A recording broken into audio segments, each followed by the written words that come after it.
Hi, here I am once again, and what I'm going to talk about, what I will talk about today, is the issue of homelessness in New Hampshire. 1980s was actually a good time for homeless people because we had a gentleman that later, unfortunately, committed suicide that spearheaded the vision of ending homelessness in America. And why not? The richest country has homeless people. And it isn't like Ronald Reagan used to say that they wanted to be in the streets and they wanted to be homeless. They didn't get the care and nurturing that they deserved as people, as citizens of our country. Now, certainly some of this is due to drug use or gambling or other issues or even alcohol abuse. But yet, when we deny individuals our right to housing, we deny our country to be the best country that it could be. I hope you get the correlation, because a lot of people don't seem to get that correlation. When I walk down the streets of New York City or New Hampshire and there are people that are homeless, does that bring up the quality of life? Or does that bring down the quality of life? The most recent episode, my sister comes to my door crying with a gentleman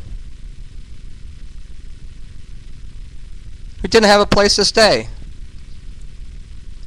And she had tried the normal avenues of getting this man who might have had some issues but was very intelligent. When I say issues, excuse me, some people hate that word, but had some things going on in his life, basically, like we all do, that frustrated him in his attempts to find housing and find shelter. Now, I live in New Hampshire. Now, the contacts that were made on this gentleman's behalf were religious, were with the shelter across the way, with the police. So we had both civil servants and individuals from various religious groups unable, not capable, to handle this man's issues, his problem, not able to find a solution. And the reason for that is there was no system in place when you had a person that was homeless in New Hampshire. See, there's a shelter across the way in Vermont, but they don't accept men.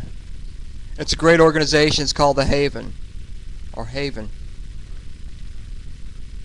Yet, someplace along this way, somebody should have got this guy the ticket. I didn't have the money, or else I would have, and got him on that bus, and got him in a shelter in Keene.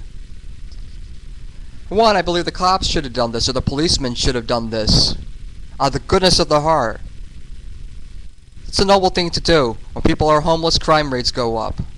Not because they're homeless, but the temptation is certainly going to be there when you're hungry, when you're thirsty, when you don't have shoes.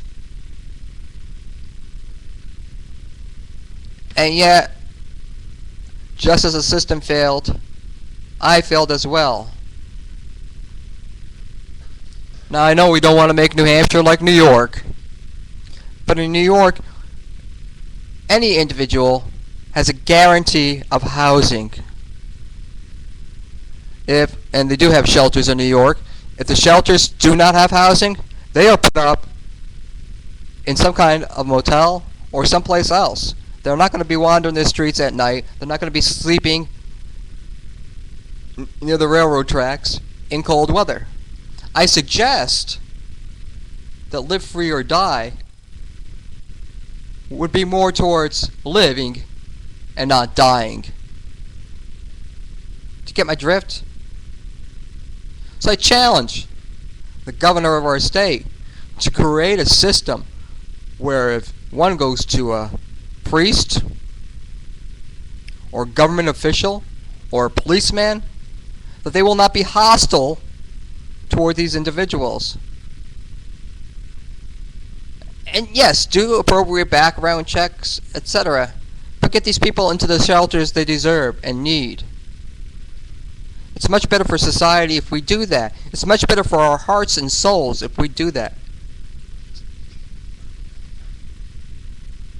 Whatsoever you do, whatsoever I do, we do, for the least of our brothers and sisters, you do unto him.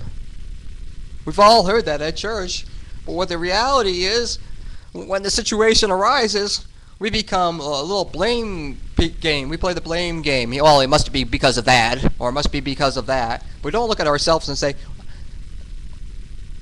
I was basically incapable of dealing with this situation.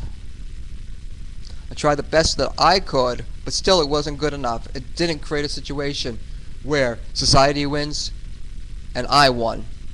Those are the kind of situations we need in our country. Now, we have intelligent people in the state of New Hampshire. Believe it or not, we get mocked. But someplace, the answer is blown in that wind. Now, we got 400-something representatives. You tell me they can't handle this situation. I don't care if they get paid $50 a year. We have Senator Sununu. Create a policy on how homeless people are supposed to be dealt with. Don't warehouse them, push them from place to place to place to place. Because that's what happened with this gentleman. Pushed from place to place to place to place. That's despite mental health issues. None of these systems should be hostile.